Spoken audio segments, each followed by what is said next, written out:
Les API ont connu un réel engouement ces dernières années. Elles sont également au cœur du paysage cloud natif et des microservices, car elles permettent de développer des applications scalables, résilientes et distribuées. Cependant, créer une application en microservice à base d'API peut poser quelques challenges aux développeurs, notamment parce que chaque équipe évolue à son propre rythme. Comment valider l'intégration d'une API quand celle-ci n'est pas encore prête? Comment s'assurer qu'elle réponde bien à nos attentes? Ou comment tester qu'elle ne va pas induire de comportements inattendus? Pour nous en parler, je reçois Laurent Broudou. Laurent est Cloud Native App Dev Solution Architecte chez Red Hat, mais il est également l'auteur de Microx, un outil Kubernetes natif et open source pour moquer et tester ses API.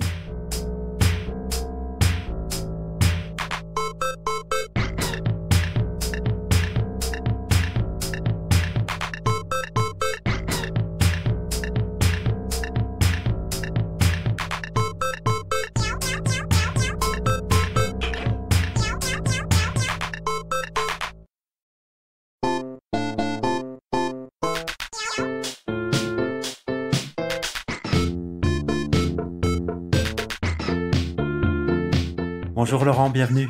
Bonjour Stéphane, merci pour ton accueil. Aujourd'hui, on va un peu discuter de Microx, dont tu es le créateur et le mainteneur. C'est bien ça? Tout à fait, oui. Est-ce que tu peux nous expliquer un peu c'est quoi Microx? Microx, c'est avant tout un projet open source qui vise à fournir en fait de l'outillage pour aider dans le développement des API. Aider, ça veut dire quoi? Ça veut dire surtout aider en fait à vite simuler une API pour pouvoir avoir du feedback très rapidement et puis aider aussi dans tout ce qui va être test de conformité d'une API. Quand on parle d'API, on parle d'API REST, c'est bien ça? Ouais, alors globalement, on va parler de tout type d'API, alors REST, web, en tout cas d'API sur des protocoles ouverts. Et on va voir effectivement que les API REST sont effectivement celles dont on entend beaucoup parler, qui ont beaucoup fait le buzz ces dernières années, mais il y a aussi d'autres types d'API que l'on gère dans Microx. Et justement, un des différenciateurs de Microx, c'est d'offrir en fait une approche qui soit homogène, quel que soit le type d'API qu'on ait à gérer. Alors tu le dis, les API ont fait un grand bruit ces dernières années. Alors pourquoi j'ai l'impression que tout le développement s'est tourné vers les API? Oui, effectivement, cette dernière décennie, elles ont monté tout doucement en puissance et effectivement, on entend énormément parler d'API. Alors, sans retracer d'historique très particulier, je dirais il y a plusieurs phénomènes derrière tout ça. Il y a d'abord un premier phénomène technologique. On sait que voilà, les standards se sont ouverts, on est passé sur des protocoles ouverts, voilà. HTTP a gagné devant tous les autres protocoles, et donc les API, effectivement, c'est un bon moyen de faire de la modernisation, de pouvoir cacher en fait les vieux protocoles propriétaires que l'on a derrière pour les rendre facilement accessibles justement par des protocoles, donc par des protocoles HTTP. Donc ça, c'est vraiment le premier phénomène. Après, à côté de ça, il y a effectivement une prise de conscience de la part de nos directions métiers, des lignes business, comme les appellent les anglo-saxons, de la valeur d'une API et en fait du potentiel pour pouvoir créer en fait de nouveaux business models. Donc on parle beaucoup effectivement des API pour fédérer, créer, dynamiser un écosystème de partenaires, de clients, et puis permettre justement à ces partenaires, à ces clients, en fait, de construire, d'apporter de la valeur ajoutée sur les fonctions cœur de l'entreprise, de pouvoir innover au travers des API. Et puis, après, je dirais le troisième élément que je vois, c'est effectivement toutes les transformations d'architecture qui sont en cours. Voilà, on sait qu'on est en transition vers des applications de plus en plus distribuées, vers bien sûr les architectures microservices pour des besoins d'agilité, d'élasticité. Et là, en fait, l'API, c'est aussi la bonne réponse pour apporter justement du découplage, de la souplesse entre nos différents microservices qui vont composer l'application. Donc vraiment, je pense que c'est tous ces phénomènes qui concourent justement à l'explosion des API. Ok. Est-ce qu'on peut revenir un peu sur chacun un tout petit peu plus en détail? Tu as commencé par parler des protocoles web. Donc aujourd'hui, les API, c'est construit sur quoi principalement? Je dirais tout de suite, effectivement, quand on pense API, aujourd'hui, on pense à REST API, d'accord? Donc, effectivement, sur du protocole HTTP, on peut penser aussi à GraphQL, à gRPC qui utilise du protocole HTTP, mais pas que. Il y a aussi, effectivement, d'autres types d'API, et des API à base d'événements qui, eux, vont utiliser d'autres protocoles qui vont plutôt se reposer sur IP, donc des protocoles tels que MQTT, tels que AMQP ou Kafka. Et globalement, voilà, moi je mets derrière le terme API l'ensemble en fait des communications, des interactions qui peuvent avoir lieu sur ces protocoles. En tout cas, effectivement, je dirais l'élément de base, c'est de réussir à avoir et à formaliser un contrat entre le fournisseur de l'API et le consommateur, celui qui va utiliser cette API. Ok. Alors, quand on parle de contrat, est-ce que ça a à voir avec... j'ai plus le mot. Avec Swagger, avec OpenAPI, ce genre de choses. Exactement. Ouais, tout à fait. Avec Swagger, Tout à ouais. fait. Effectivement, on a vu d'abord exploser il y a quelques années, puis là on est dans une phase où on rationalise effectivement ces différents standards qui permettent justement de spécifier la la façon d'interagir avec ces API. Et donc un contrat, donc effectivement on peut citer OpenAPI, Swagger, avant ça il y a eu Ramel, il y a eu Waddle, il y a eu plein de tentatives. Effectivement, un contrat, ça va servir à décrire les endpoints, les points que l'on va pouvoir utiliser pour appeler ces API, et à décrire les messages qui vont être échangés, qui vont être proposés par ces API. Et donc, effectivement, aujourd'hui, le standard, notamment pour les API REST, c'est OpenAPI v3, qui est aujourd'hui le standard le plus complet pour définir ces contrats. Et donc, ce contrat, il a l'avantage en plus d'être explicite et documenté, ce qui ne serait pas forcément le cas avec une application web traditionnelle ou une application traditionnelle. Ouais, tout à fait. Ce contrat, il est fait pour être lisible par un humain. Donc en fait, souvent, c'est effectivement un fichier YAML ou un fichier JSON qu'on peut mettre en forme, qu'on peut aussi transformer en une documentation qui soit interactive. Et c'est là tout l'avantage, c'est qu'effectivement, on voit tout de suite les opérations qui sont disponibles sur une API, les ressources qui sont manipulées par cette API, et ça permet de comprendre très vite comment elle est censée fonctionner. Alors maintenant, si je viens sur le deuxième point, tu as parlé de création de valeur. Quand on parle de création de valeur, moi j'imagine très bien, ça veut dire que moi je peux m'imaginer construire aujourd'hui un business qui repose sur une API qui n'est pas à moi. Donc typiquement, je sais pas, j'ai une idée de business qui va utiliser l'API de Twitter, par exemple. Je pourrais très bien créer quelque chose à partir de cette API parce que aujourd'hui Twitter va me laisser la possibilité d'utiliser son API. C'est ça que tu entendais par la création de valeur? Ouais, c'est tout à fait ça. Exactement. C'est-à-dire que des plateformes comme Twitter, voilà, vont permettre via leurs API de donner l'accès à leur core business, d'accord? Donc qui est effectivement de pouvoir traiter des messages, de traiter des timelines, ce genre de choses. Et du coup, ça va permettre à d'autres de venir construire, innover au-dessus et effectivement se dire voilà, moi je peux apporter un autre service ou je peux compléter le service Twitter par d'autres fonctionnalités et je vais pouvoir réutiliser ces API pour justement bâtir mon socle. Un autre exemple aussi, par exemple, avec lequel on peut illustrer ça, c'est tout ce qui se passe en ce moment dans la banque. En fait, on a un ensemble de consortiums qui ont défini justement des API standards. D'accord. Alors, on les regroupe sous le terme d'API Open Banking. Et toutes les banques, en fait, sont en train de s'y conformer, ce qui va permettre à des startups dans la fintech de venir créer des nouveaux services, créer des comparateurs, créer des gestionnaires de comptes multiples que vous avez chez différentes banques. Voilà, tout un ensemble de nouvelles fonctionnalités que ne propose pas la banque traditionnelle, venir les proposer on top de ces fonctions core business offertes par les banques.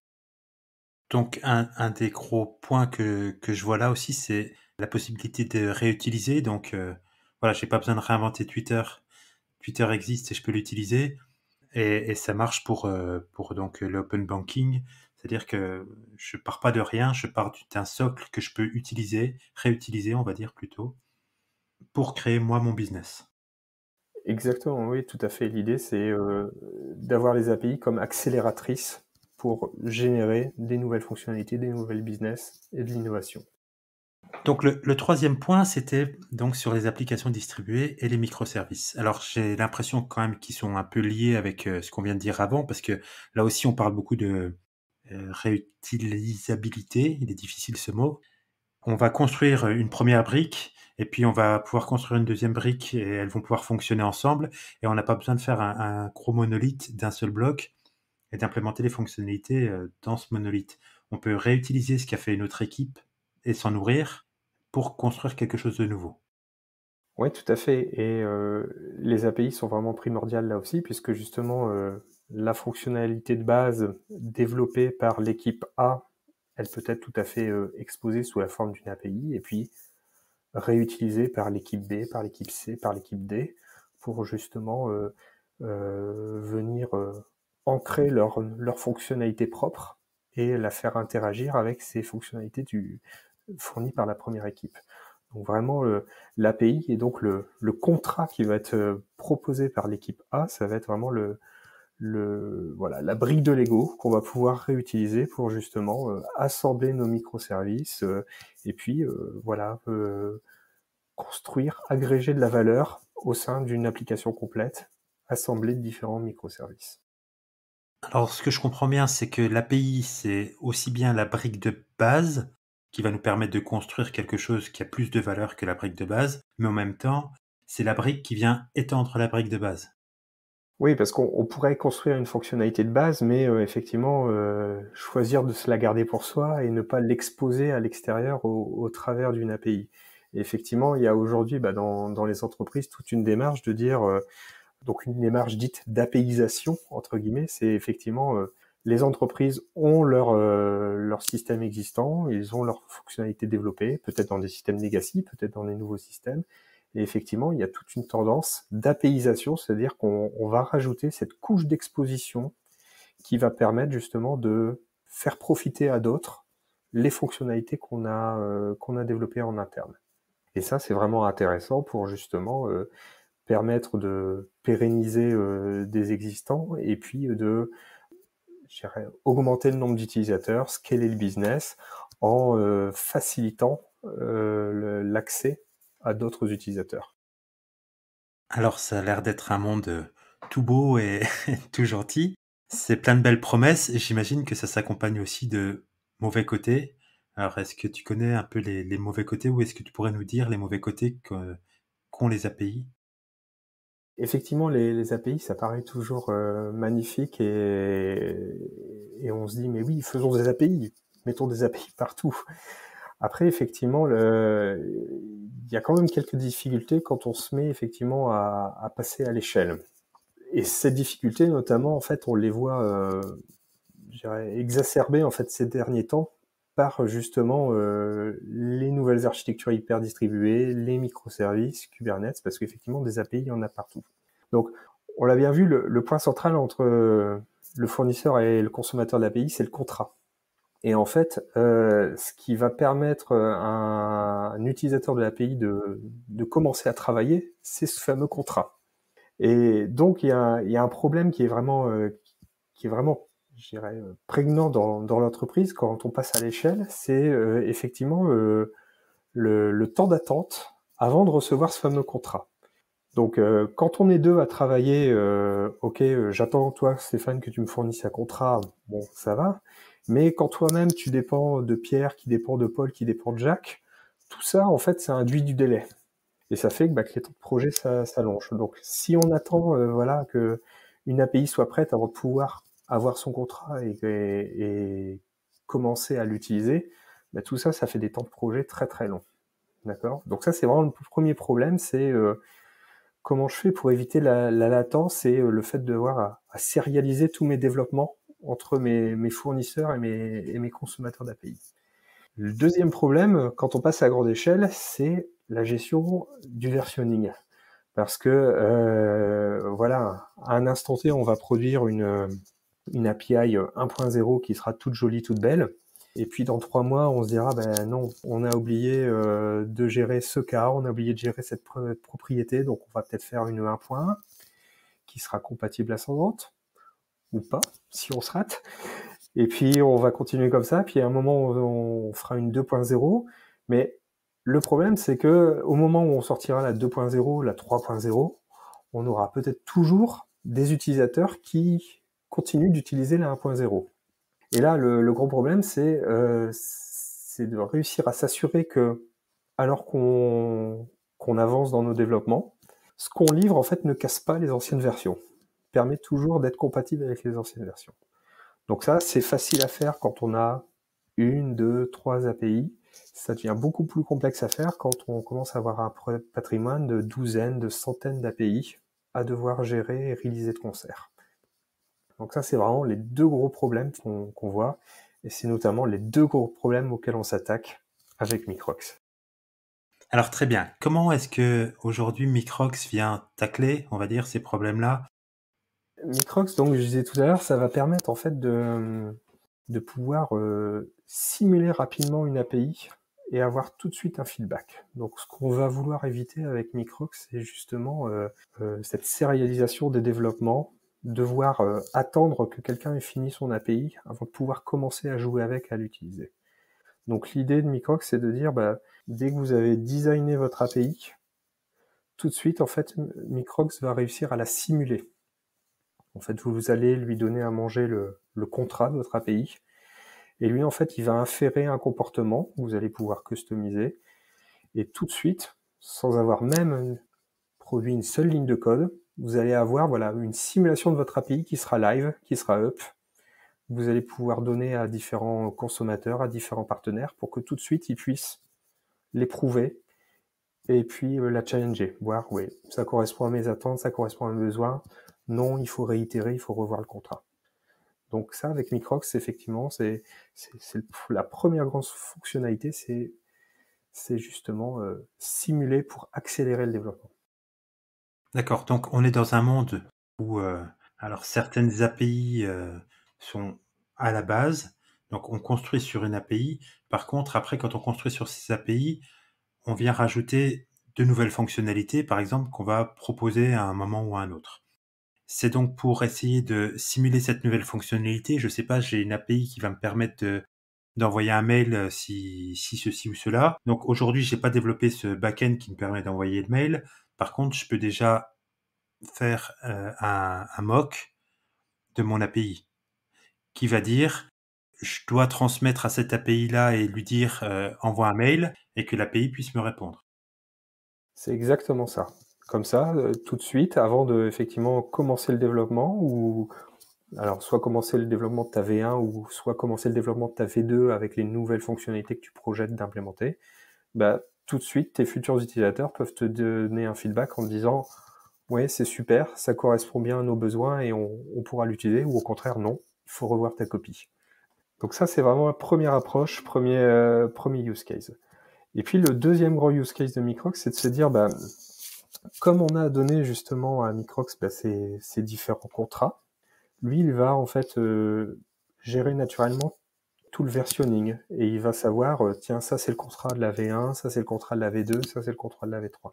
Et après le développement de l'API, donc là on est 1 mois plus tard, 2 mois plus tard, voire 2 ans plus tard, quand l'API est en prod ou est toujours en train d'être développée et d'être réalisée constamment, eh bien Microx il va pouvoir réutiliser ces fameux contrats pour vérifier que les nouveautés que tu déploies, en fait, elles ne cassent pas les anciens contrats, elles sont toujours en conformité. Tu es peut-être en train de délivrer la version 1.5 de ton API d'envoi de mail, et Microx va pouvoir te dire, OK, ce que tu as livré, ça correspond bien au contrat 1.5, et c'est toujours compatible avec le contrat 1.4, avec le contrat 1.3, 1.2, etc., etc. Donc il y a une notion importante dans les API, c'est ce qu'on appelle le semantic versioning. Et effectivement, quand on release des versions mineures, on est censé en fait garder une compatibilité ascendante, ne pas introduire de changements qui soient cassants pour les utilisateurs. Et donc Microx va pouvoir permettre en fait de vérifier tout ça, de valider tout ça de façon continue, puisqu'en fait on va venir s'insérer dans la chaîne CI/CD, d'accord, dans les pipelines CI/CD, pour pouvoir réaliser tous ces tests. Ok, alors je ne savais pas où placer ma question, si c'était dans le premier use case ou dans le deuxième, donc j'ai attendu que tu dises le deuxième, mais puisqu'on est en train de parler de versionning justement, tu as dit qu'une des problématiques aujourd'hui aussi, c'était que on va faire une API et puis que forcément on va oublier peut-être des fonctionnalités ou alors qu'on va mal les implémenter. Et que du coup, on va être forcé très rapidement à passer d'une version à une autre, ce qui pose toujours des problèmes aux utilisateurs et donc aux mainteneurs de l'API parce que ils vont utiliser différentes versions de notre API. Est-ce que le fait de simuler rapidement, même avant que l'API existe, ça va permettre de créer le design de l'API un peu plus granulairement et qui réponde mieux aux besoins? En fait, de presque tester l'API avant qu'elle existe et son design. Ah, c'est exactement ça qu'on vise, c'est d'avoir en fait une phase design, simulation, feedback qui soit en fait instantanée. Et l'idée, c'est de se dire, ben, voilà, j'ai un design, il est temporaire, il n'est pas encore définitif, mais tout de suite, je peux l'envoyer à Microx et tout de suite, mon utilisateur va pouvoir me dire, tiens, là, j'aurais besoin d'une propriété en plus. Là, je voudrais fournir un argument supplémentaire et puis je voudrais avoir les réponses qui soient formatées comme ci et pas comme ça. Et l'idée, c'est que justement, on va pouvoir fonctionner de façon itérative, incrémentale sur le design, avoir un feedback très rapide et produire plus vite, en fait, un contrat qui sera vraiment le contrat final de l'API. Et tout ça même avant de l'avoir codé.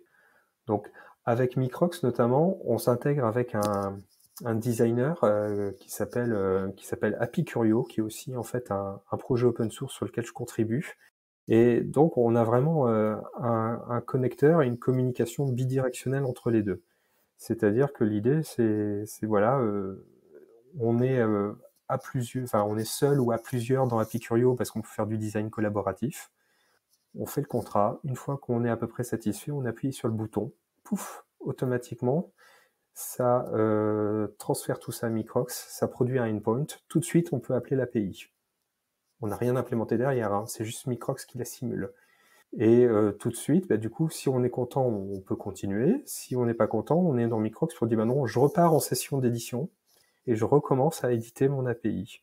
Je rajoute une méthode, je rajoute un champ, je change le résultat. Voilà, donc je vais très très vite. Des choses qui avant pouvaient prendre des journées, des semaines parce qu'on faisait intervenir un développeur entre-temps. Là, l'idée, non, c'est d'aller très très vite sur ces phases de design. Et Happy Curio, c'est quoi du no-code, low-code pour développer un design d'API? Oui, c'est ça, c'est du no-code. L'idée, c'est effectivement d'Happy Curio de fournir un studio graphique de type WYSIWYG, qui sont en plus collaboratifs, donc on peut travailler à plusieurs comme dans un document Google Docs. Et puis justement, on va avoir une interface plus sympa qui va nous masquer un petit peu toutes les difficultés du YAML ou du JSON sous-jacent. Ok. Et donc, on va pouvoir établir le design rapidement via Happy Curio. Et donc tu le dis, c'est un YAML ou un JSON que tu vas sortir derrière. Donc si je comprends bien, la façon dont on va décrire notre API et la donner à Microx, c'est en lui fournissant un YAML ou un JSON. Exactement. Alors, on va pouvoir lui fournir de plusieurs façons. Soit effectivement, on l'upload dans Microx. Soit ce qu'on va pouvoir dire aussi, c'est que on va pouvoir demander à Microx en fait d'aller se connecter à un référentiel Git. C'est ce qu'on sait aujourd'hui. On adore le Git et effectivement, c'est la best practice. Il faut absolument versionner notamment tous ces éléments de contrat. Et donc, Microx, lui, va être capable de se connecter à un Git et puis, justement, d'intégrer tous les changements qu'on va faire au design. Donc, à chaque fois qu'on fait un changement, qu'on apporte une nouvelle méthode, qu'on change un attribut, lui, en fait, peut redécouvrir le contrat et puis mettre à jour ses mocks en temps réel. D'accord, une forme de GitOps alors pour la création d'API. Voilà, c'est ça. Exactement ça. Donc tu as mentionné le semantic versioning, est-ce que tu peux rappeler un petit peu, le concept? Ouais, tout à fait. Donc, le semantic versioning, c'est pas véritablement un standard, mais c'est plutôt un ensemble de best practices où en fait on propose de versionner alors une API ou un composant au sens large sur 3 digits, x.y.z. Et effectivement, dans semantic versioning, on dit normalement quand on ne touche qu'aux 2 derniers digits, en fait on n'est pas censé casser en fait la compatibilité d'un contrat.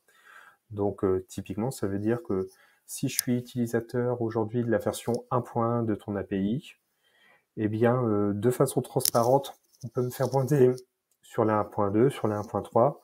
Pour moi, ce sera totalement invisible.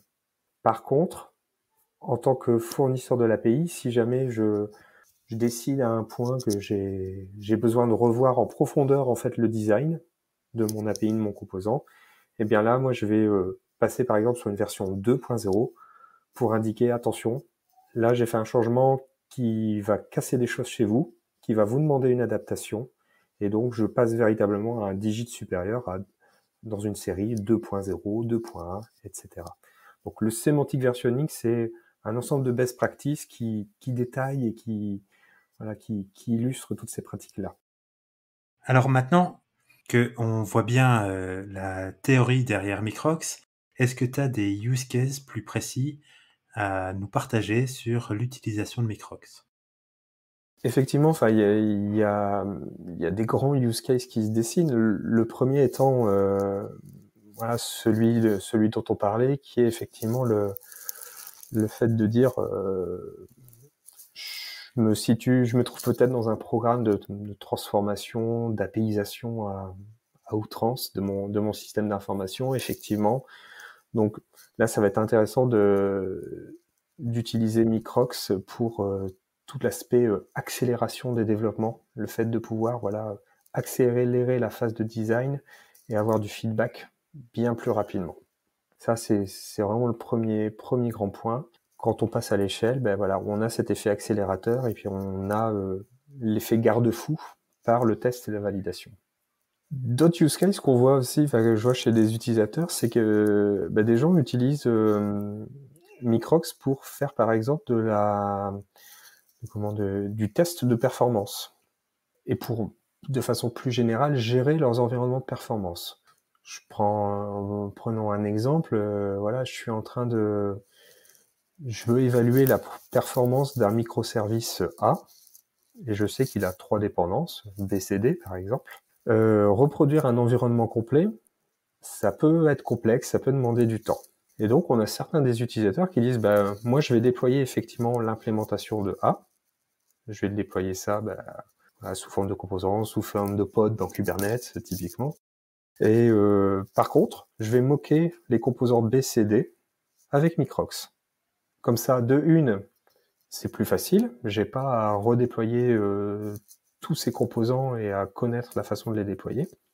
Et puis de deux, la chose intéressante avec Microx, c'est que je vais pouvoir justement faire varier le temps de réponse de mes mocks. Je vais pouvoir simuler le temps de réponse.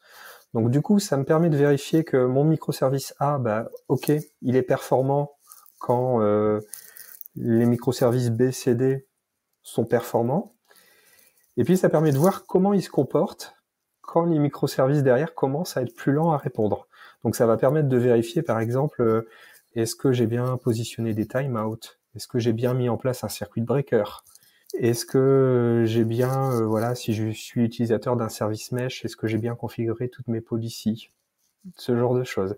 On va pouvoir avoir de la souplesse justement avec Microx pour simuler le comportement de dépendance très facilement.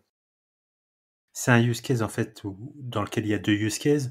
Ce que je vois donc, c'est que déjà en fait, on n'a pas besoin d'avoir les autres composants pour créer un environnement pour tester, son API, son microservice et qui plus est, on est en mesure de faire du chaos engineering déjà à ce niveau-là. C'est ça, ouais, exactement. Quand on veut moquer plusieurs environnements comme tu le mentionnes, donc je veux utiliser Microx pour faire BCD. Est-ce que ça veut dire que je dois déployer 3 Microx qui vont chacun simuler un environnement, ou est-ce que je peux le faire dans le même? On peut tout à fait le faire dans le même, puisqu'en fait, dans la même instance de Microx, on va pouvoir gérer des dizaines, des centaines de endpoints d'API. Donc on peut le faire dans le même. Après, la topologie qui est en train de se dessiner, ce que je vois de plus en plus effectivement chez les utilisateurs, c'est le fait d'avoir plusieurs instances de Microx.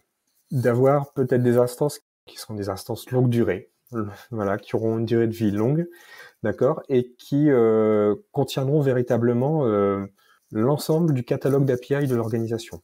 Donc des instances vraiment où on trouvera, je disais, quelques dizaines, quelques centaines de services. Et puis à côté de ça, pour des besoins éphémères, campagne de validation, campagne de test, de perf, ce genre de choses, eh bien en fait, les gens montent des instances Microx éphémères.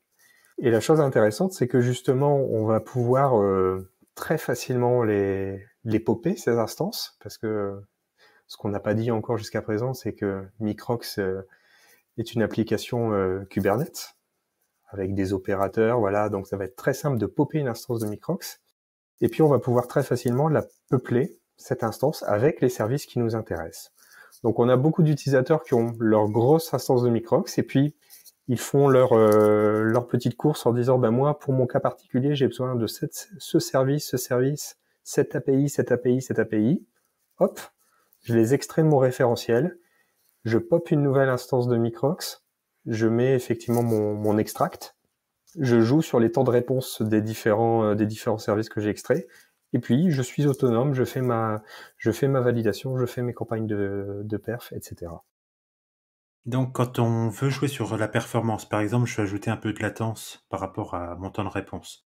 Est-ce que c'est quelque chose que je fais au travers d'une Web UI, par exemple, ou est-ce que je vais utiliser une configuration dans Kubernetes pour dire je veux que mon temps de latence soit de temps?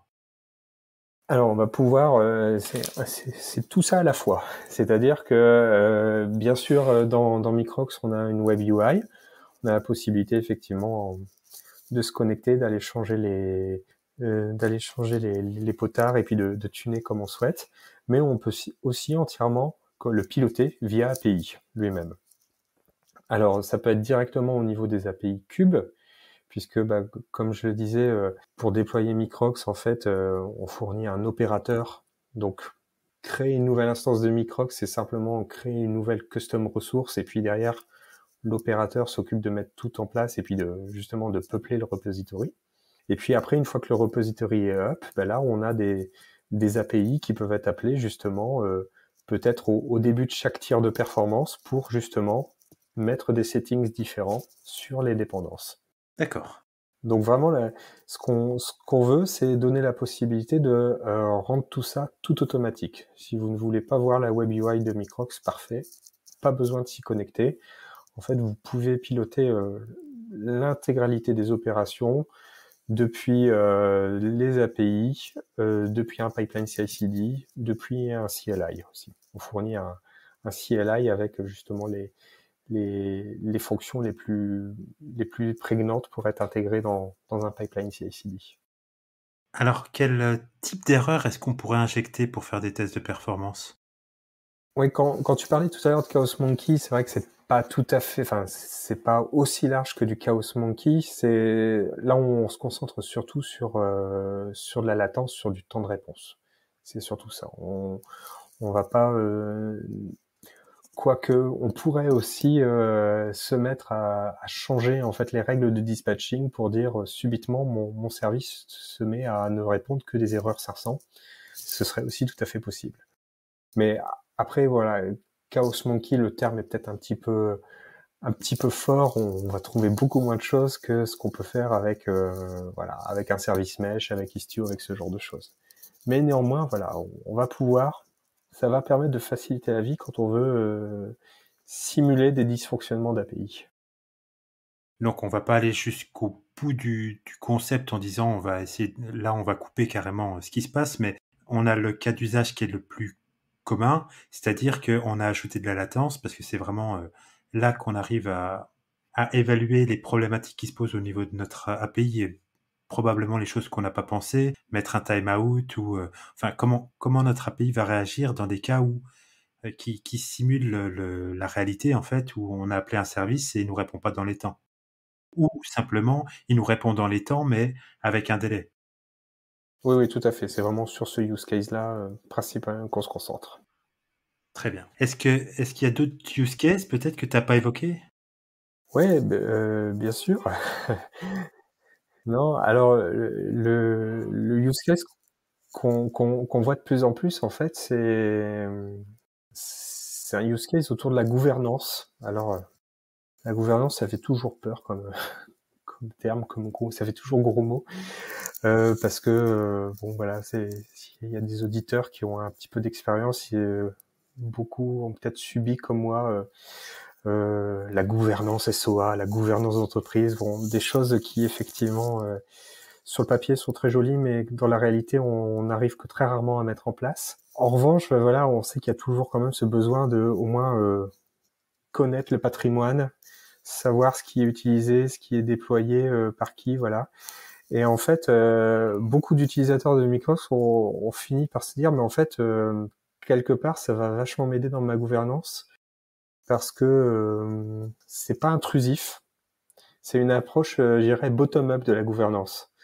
En fait, c'est parce qu'on voit que ça aide, que ça facilite le développement et le test, mais en fait, les gens, oui, ils renseignent l'outil avec le contrat, et par ce biais-là, automatiquement, bah, ils ont la liste des API qui sont présentes, ils ont la possibilité de les classifier, ils ont la possibilité de voir les anciennes versions, ce genre de choses. Donc quelque part, en fait, ça les aide énormément à maîtriser, à connaître leur patrimoine d'API. Chose qu'ils avaient peut-être pas réussi à faire avec une vraie gouvernance, comme on pourrait voilà, l'imaginer ou comme il est décrit dans la littérature. Donc ça, c'est super intéressant. Et c'est d'autant plus intéressant que une chose que je disais en préambule et sur laquelle on n'est pas encore revenu, c'est que Microx, l'idée, c'est d'avoir une approche consistante pour tous les types d'API. Donc jusqu'à présent, on a beaucoup parlé des API REST en mode question-réponse, voilà, JSON ou autre sur HTTP. Mais il faut pas oublier que dans l'entreprise, il y a encore énormément de web services SOAP. Et ça, on sait gérer ça avec Microx. Toutes ces fonctionnalités de testing, de mocking, de simulation, on l'a aussi sur du web service SOAP. Et depuis l'année dernière, on sait gérer ça en fait sur toutes les nouvelles API dites asynchrones ou event-driven. Ce qu'on entend par API event-driven, c'est des API qui n'utilisent pas forcément le mode d'interaction question-réponse, mais qui vont utiliser des brokers de messages, un mode plutôt de callback, de notification, de publication-souscription, pour justement interagir, transférer de la data auprès des utilisateurs. C'est vrai que quand on parle de microservices après et de couplage ou découplage des applications, généralement, on a besoin d'un broker au milieu, sinon on se retrouve avec un monolithe distribué et on n'y gagne pas tellement. Exactement, tout à fait.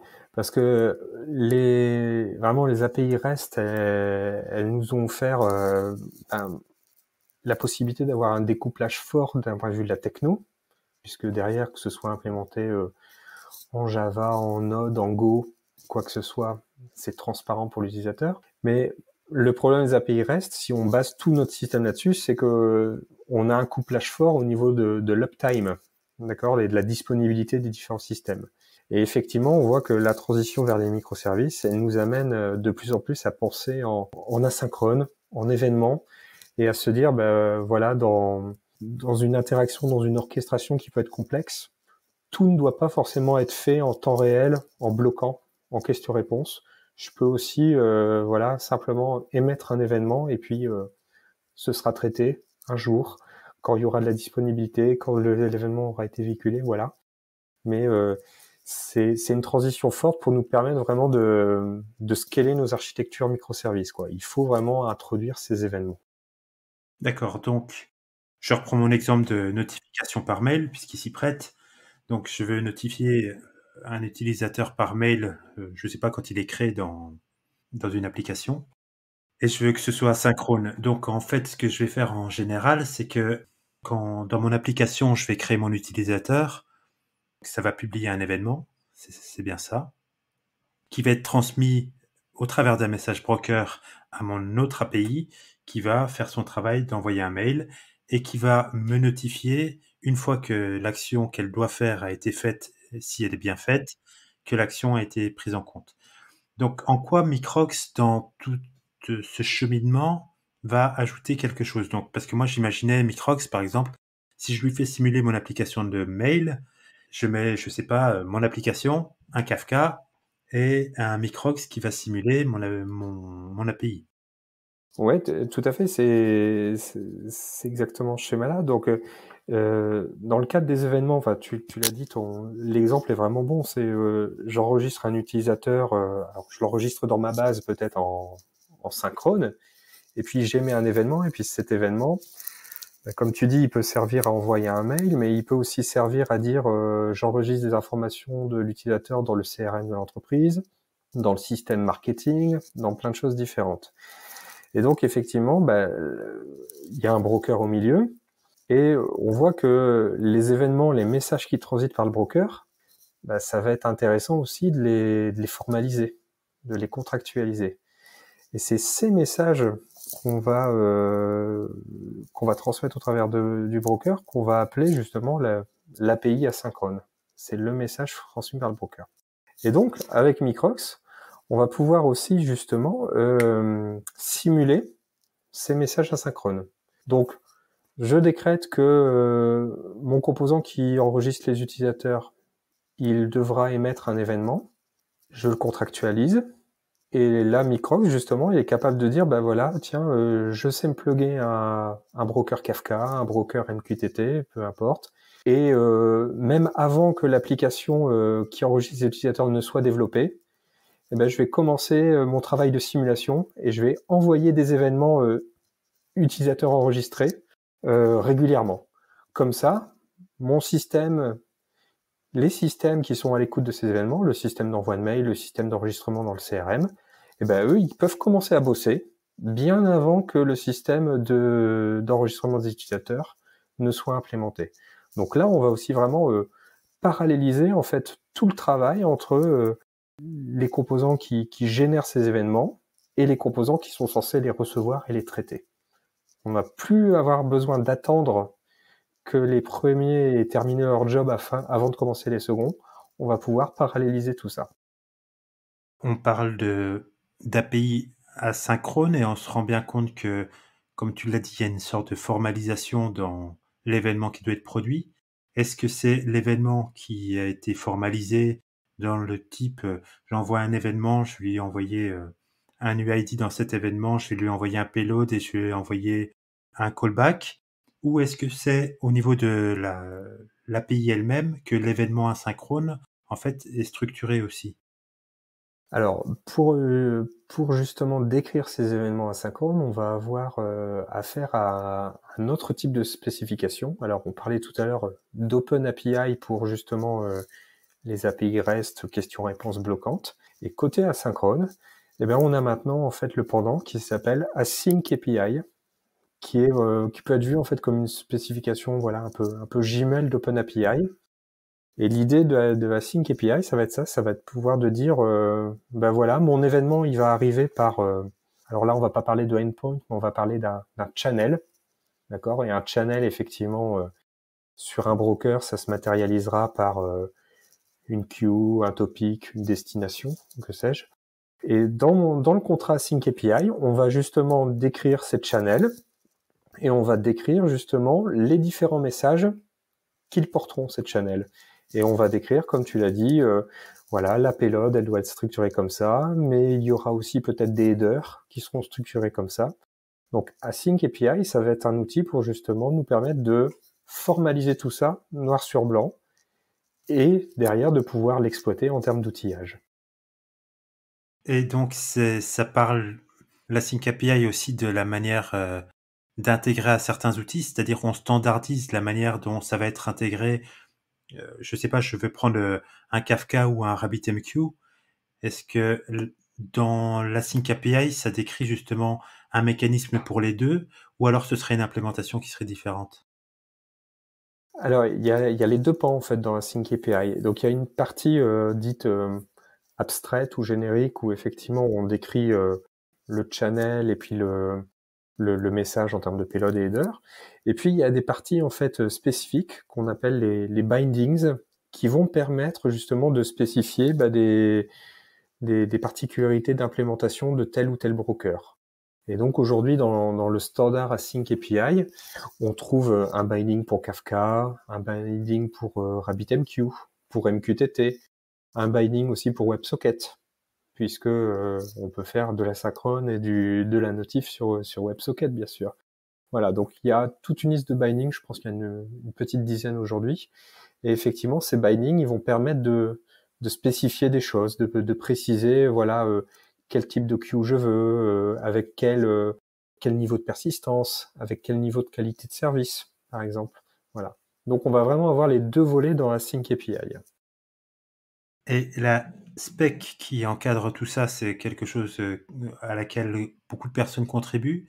Je veux dire, est-ce que c'est diversifié ou est-ce que il y a un acteur majeur derrière? Alors, aujourd'hui, en fait, jusque très récemment, Async API, c'était vraiment avant tout un projet open source sur lequel il y avait des sponsors, donc vraiment des gens qui voilà qui finançaient un peu. Donc on peut citer TIBCO, Salesforce, Mulsoft, Slack, qui voilà sponsorisaient le projet. Ce projet Async API, il est arrivé en fait en version 2 l'année dernière, et puis il commence à avoir vraiment une grosse dimension. Et là, en fait, ce qui s'est passé dernièrement, c'est que il y a eu en fait un sponsor très fort de la part de la société Postman, et il y a en fait un processus qui est en cours, qui est de justement reverser Async API à une fondation qui soit neutre, qui soit indépendante. D'accord. Donc l'objectif de Async API là-dedans, alors dernière nouvelle, c'est dans le mois qui arrive, c'est de justement transiter et rejoindre en fait une fondation pour assurer sa neutralité, son développement encore plus large. Donc c'est vraiment enfin quelque chose qui prend pas mal d'importance et qui commence à être rejoint par de plus en plus d'acteurs. D'accord, donc Async API, c'est un peu l'avenir de l'API. Je pense qu'elle va être beaucoup utilisée. Donc ici, on parle bien d'une enveloppe, c'est le terme async qui va définir tout un ensemble une spécification. Et le payload, par contre, pourra être différent. Donc ça peut être du JSON, ça peut être du XML, ça peut être du gRPC. Alors ouais, c'est prévu, l'aspect qui est prévu pour être extensible. Aujourd'hui, effectivement, il y a JSON, il y a XML et il y a aussi Avro qui est utilisé. Avro qui est un encoding binaire qui est énormément utilisé justement sur Kafka. Et donc on peut intégrer ou référencer des schémas Avro depuis sa spec Async API. Et ça, c'est notamment en fait un des use cases qu'on gère dans Microx, c'est la grosse nouveauté en fait de la version 1.2 qui est en cours de release là ces jours. C'est effectivement la capacité de pouvoir aussi gérer autre chose que du JSON, donc notamment tout ce qui est encoding binaire Avro et interfaçage avec les registries de schémas qui sont vraiment très présents dans le monde Kafka. Tout ça est supporté en fait dans Microx. D'accord, très bien. Je voulais te poser donc une question sur peut-être des use cases qui sont un peu plus exotiques et qu'on n'a peut-être pas évoqué, mais si aujourd'hui j'avais un produit et que je voulais faire un MVP sur mon produit et que j'ai pas encore toutes les fonctionnalités, est-ce que typiquement je pourrais utiliser Microx pour publier mon outil? Donc j'ai pas encore ma fonctionnalité d'envoi de mail, mais finalement c'est pas ce qui fait le cœur de mon produit, c'est pas ce qui fait sa valeur. Donc j'ai envie d'avoir un go live sur mon produit. Tant pis si j'ai pas cette fonctionnalité. Par contre, au niveau du design, je veux qu'elle soit présente parce que la fonctionnalité, je veux qu'elle soit là. Est-ce que ce serait envisageable selon toi? Ouais, c'est tout à fait envisageable. Ce use case-là, effectivement, J'en parle plutôt sous le terme de sandbox, mais effectivement, il peut être tout à fait adapté à cette démarche MVP. Et c'est ce qu'on voit aussi chez certains de nos utilisateurs, c'est cette possibilité en fait de mettre en place très rapidement un bac à sable qui peut-être ne correspond pas encore à un système qui existe, hein, effectivement, si tu es dans une approche MVP, ou qui correspond à un système qu'on souhaite simuler, émuler, parce que sinon il coûterait trop cher à faire fonctionner. Je prends un exemple tout bête, c'est le standard dont on parlait tout à l'heure, Open Banking. Donc, toutes les banques offrent des API Open Banking. Et effectivement, si elles veulent attirer des développeurs sur leurs API Open Banking, il faut qu'elles aient un endroit où jouer, qu'elles offrent un endroit où jouer, un bac à sable. Et en fait, aujourd'hui, la plupart des banques ont encore leur core business sur du mainframe. Et donc beaucoup en fait ne savent pas offrir de bac à sable qui ne soit pas connecté au mainframe.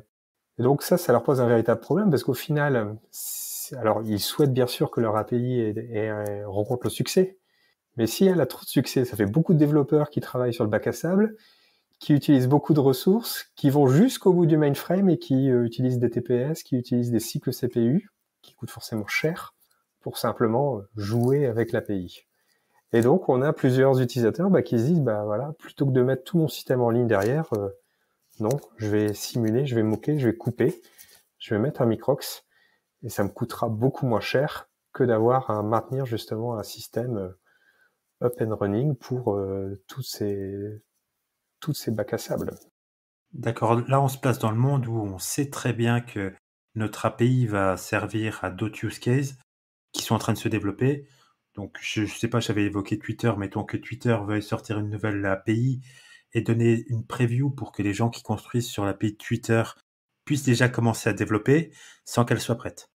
Ouais, c'est la même logique, effectivement. C'est on fournit un bac à sable et derrière, soit ça existe et en fait on veut simplement pas aller jusque derrière, soit ça n'existe pas, mais au moins on permet tout de suite à des utilisateurs d'interagir et de jouer pour fournir du feedback. D'accord. Et le use case justement où derrière on a une infrastructure qui existe, c'est réduire les coûts au moment du développement. C'est plutôt réduire les coûts, simplifier, réduire le coût, ne pas avoir à maintenir des environnements, simplement pour permettre à des développeurs de jouer et de tester. Ok. Mais effectivement, ça va être la même approche avec deux objectifs, deux goals différents, mais ça va être la même approche, tout à fait. Aujourd'hui, où en est Microx et est-ce que tu peux nous donner déjà un aperçu du travail en cours et de ce qui va être peut-être la roadmap? Ouais, tout à fait. Alors, je parlais tout à l'heure de la version 1.2, donc c'est effectivement la grosse actualité du moment.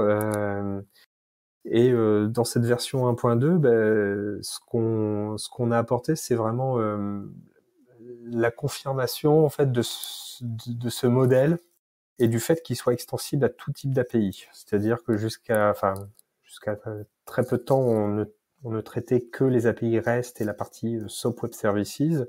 La partie vraiment asynchrone, elle a été ajoutée depuis l'été dernier.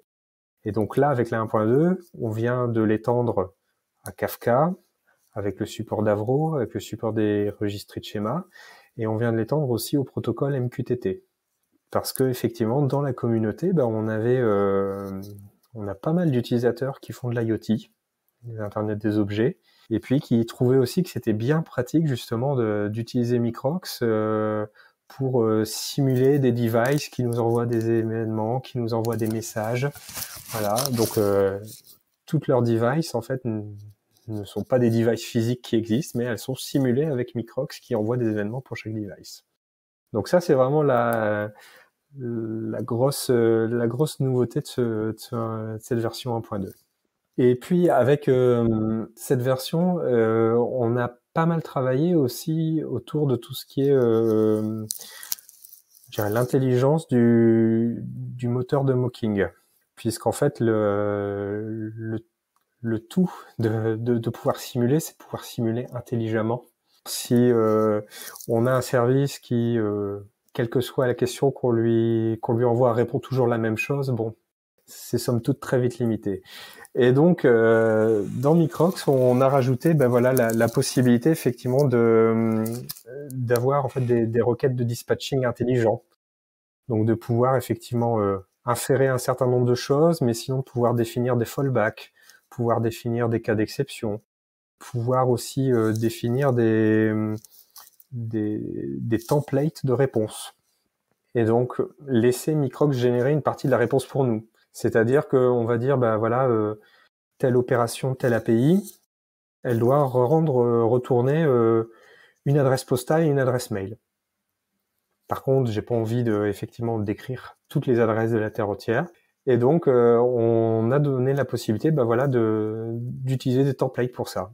Et on intègre dans Microx donc un ensemble de bibliothèques avec des référentiels d'adresses, des référentiels d'email, des référentiels de noms, de prénoms, de lieux, toutes sortes de choses pour justement permettre d'avoir des mocks qui soient des simulations qui soient vraiment intelligentes, qui permettent d'exposer tout type de cas.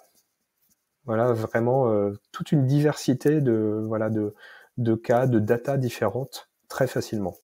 C'est plus donc dans la réponse qui est apportée qu'on va pouvoir faire nos tests. Donc, j'ai toujours une application d'email et tu vas me répondre que tel user a été notifié plutôt que d'avoir toujours le même nom qui revient. Steph a été notifié 72 fois, je vais pouvoir avoir différents users. Différents users, voilà, des choses dynamiques ou se dire en fonction de la requête que j'envoie, je reprends des éléments de la requête pour recomposer justement une réponse qui soit significative par rapport justement au système que je veux implémenter. Donc vraiment, tu vois, je reviens sur ce que tu disais à l'instant, cette histoire de MVP. Je pourrais presque faire des choses très intelligentes avec des mocks qui renvoient vraiment des choses très adaptées à chaque requête que j'envoie et qui simulent vraiment un système même s'il n'existe pas. Et une petite question encore là-dessus. Est-ce que cette simulation pourrait m'aider à simuler des cas un peu bordures? Par exemple, là, je demande, par exemple, la création d'un user et ça va me répondre que le user X a été créé. Et est-ce que je peux faire entrer des règles qui vont dire, tiens, de temps en temps, tu fais une réponse vide pour voir comment mon application répond ou des caractères spéciaux ou je sais pas. Ouais, tout à fait. Donc oui, dans les dispatchers intelligents que je mentionnais, il y a notamment un dispatcher qui peut être utilisé pour scripter des éléments de réponse. Et du coup, qu'on pourrait même utiliser pour transcrire une logique métier. Un cas, par exemple, que je connais bien, c'est voilà le cas de souscription à des produits d'assurance. On sait bien que souscrire une nouvelle assurance auto en fonction de l'âge du conducteur, en fonction des éléments de scoring, plein de choses. Je vais pouvoir répondre oui, j'accepte de souscrire l'assurance ou non, je n'accepte pas pour des raisons XY. Eh bien, éventuellement, toute cette logique-là, je vais pouvoir la scripter justement et la donner à Microx pour que lui puisse l'intégrer justement dans son moteur de dispatching. Donc ça, on utilise notamment du scripting Groovy. Donc voilà, c'est très très simple de faire des petites règles rapides, quelques ifs qui s'imbriquent. Voilà, c'est pas ce qu'il y a de plus optimal en termes d'implémentation. Ça remplacera pas un moteur de règles complexe, notamment pour ces problématiques de scoring.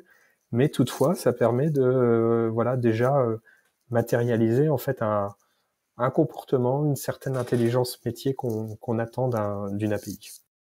D'accord. Laurent, merci beaucoup pour toutes ces informations sur Microx, c'était passionnant. Merci beaucoup Stéphane pour ton accueil. Avec plaisir. Retrouvez Laurent sur Twitter @elproudou et Microx sur microx.io.